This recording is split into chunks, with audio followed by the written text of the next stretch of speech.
Oke guys, assalamualaikum warahmatullahi wabarakatuh. Ketemu lagi dengan saya Bapak Rusdi Fresley.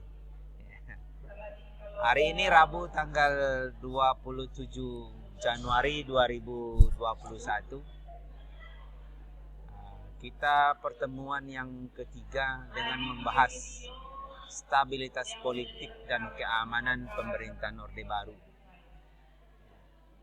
Kita mengetahui materi minggu yang lalu kita berbicara masa peralihan dari pemerintahan Orde Lama ke Orde Baru. Kenapa sampai jatuhnya pemerintahan Orde Baru, Orde Lama? Sehingga terjadilah yang namanya tritura, 3 tuntutan rakyat. Yang mana tuntutan itu adalah perbaikan bidang politik dan perbaikan ekonomi, itu intinya.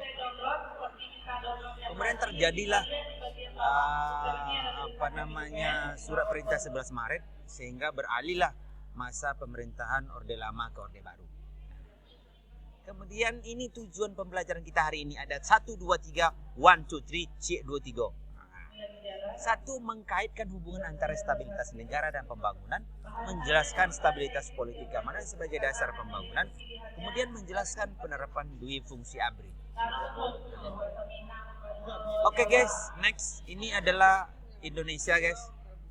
Mulai dari Sabang sampai Merauke, Miangas sampai Pulau Rote, itulah Indonesia.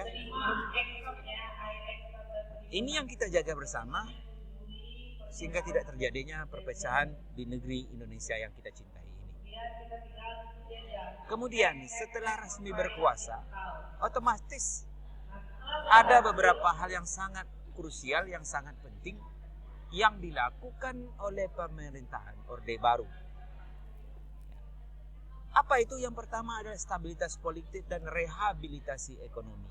Karena pada masa Orde Lama, yang dua inilah yang sering terjadi, tidak stabilnya politik dan tidak stabilnya ekonomi, sehingga menimbulkan efeknya kepada rakyat Indonesia sendiri. Oke, kita lanjut guys.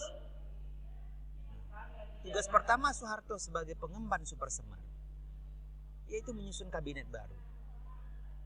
Dengan harapan rakyat berharap pemerintah Orde Baru itu dapat mengembalikan kewibawaan Indonesia sebagai negara hukum. Kemudian usaha pemerintah Orde Baru menciptakan stabilitas politik. Yang pertama, menerapkan politik bebas aktif. Pemerintah Orde Baru berusaha mengembalikan kebijakan politik luar negeri Indonesia sesuai dengan Undang-Undang Dasar 45. Karena kita mengetahui pada masa Orde Lama, politik luar negeri kita tidak menggunakan politik bebas aktif. Oke, kita lanjut guys. Apalagi kembali menjadi anggota PBB. Indonesia sempat keluar dari keanggotaan PBB tanggal 7 Januari 1965 dan kembali menjadi anggota PBB 28 September 1966. Keaktifan Indonesia dalam PBB ditunjukkan ketika Menteri Luar Negeri Indonesia terpilih sebagai Ketua Majelis Sidang Umum PBB dan Indonesia ikut membantu dalam menjaga perdamaian dunia melalui peran aktif pengiriman pasukan Garuda. Coba lah. Yang kak.